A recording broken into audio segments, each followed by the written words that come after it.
Triple సినిమాలో కొమరం భీం పాత్రలో young tiger NTR చేసిన యాక్టింగ్ వరల్డ్ వైడ్ గా ఉన్న మూవీ లవర్స్ ను ఫిదా చేసింది. ఒక్కసారిగా అందరూ ఎవరి ఎన్టీఆర్ అనే చర్చ ఇంటర్నేషనల్ వైడ్ గా మొదలైంది. ఆ రేంజ్లో దర్శకధీరుడు రాజమౌళి ఎన్టీఆర్ పాత్రను డిజైన్ చేశాడు. ఇక అప్పటి నుంచి ఎప్పుడెప్పుడు ఎన్టీఆర్ నెక్స్ట్ సినిమా వస్తుందా అని ఎంటైర్ మూవీ లవర్స్ ఎంతో ఈగర్గా వెయిట్ చేశారు.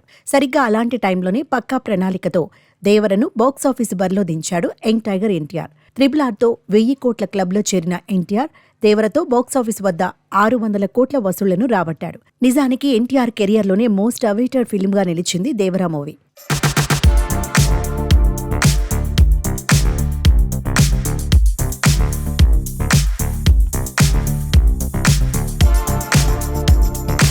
అంచనాలకు తగ్గట్టే విడుదలై బాక్సాఫీస్ వద్ద కలెక్షన్లను కొల్లగొట్టింది.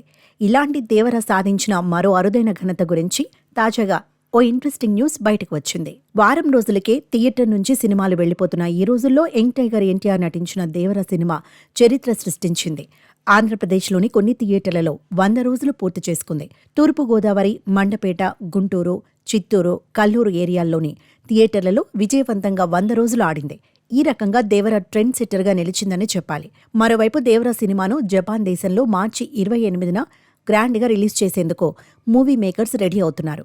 అయితే డార్లింగ్ ప్రభాస్ నటించిన కల్కి 2898 AD సినిమాను జపాన్లో రిలీజ్ చేసిన డిస్ట్రిబ్యూషన్ సంస్థ ట్విన్ ఇప్పుడు దేవరా సినిమాను కూడా రిలీజ్ చేయనున్నట్టు సమాచారం. నిజానికి దేవరా రిలీజ్ రోజే కొంతమంది సినిమా గురించి నెగిటివ్గా ప్రచారం చేశారు. కానీ దేవరా మాత్రం మొదటి రోజు నుంచే రిలీజ్ అయిన అన్ని సెంటర్లలో మంచి వసూళ్లను రాబట్టింది.